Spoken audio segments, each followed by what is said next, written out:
Hello dear students, ये है next MCQ.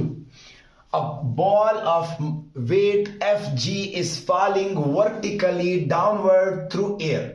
If at some instant the drag force acting on it is Fd, then the net force acting is, हमसे क्या बोल रहे हैं कि एक बॉल है, ये नीचे की तरफ मूव कर रहा है एयर में. This is air. A ball is falling through air. तो इस बॉल के ऊपर जो फोर्स लग रहा है नीचे की तरफ वो इसका वेट है और it is given by F G. The weight of the ball is acting downward and it is Fg. अब जब ये बॉल इस एयर के अंदर फ्लूइड के अंदर मूव कर रहा है तो according to Stokes theorem an opposite force is acting on it called drag force, और उस फोर्स का डायरेक्शन हमेशा मोशन के अपोजिट होता है. अगर मोशन ऊपर है तो ड्रैग फोर्स नीचे, अगर मोशन लेफ्ट में तो ड्रैग फोर्स राइट में लगेगा, अगर मोशन डाउनवर्ड है तो ड्रैग फोर्स अपवर्ड डायरेक्शन में लगेगा.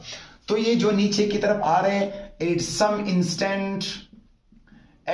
इंस्टेंट इस ड्रैग फोर्स का डायरेक्शन ऊपर है, लेकिन फिर भी ये किधर जा रहा है नीचे की तरफ. Still not equilibrium. ये अभी तक इक्विलिब्रियम में नहीं है, यानी ये अभी भी एक्सेलरेटेड मोशन से नीचे की तरफ जा रहा है. इससे जाहिर ये होता है कि एफ जी एफ डी से ग्रेटर है.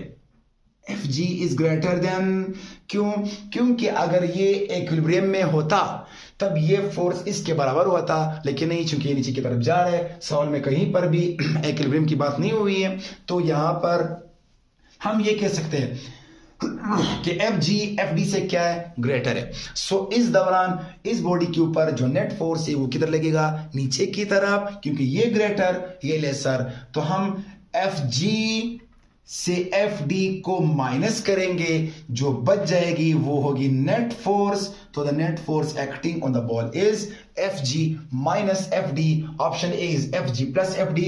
रॉन्ग.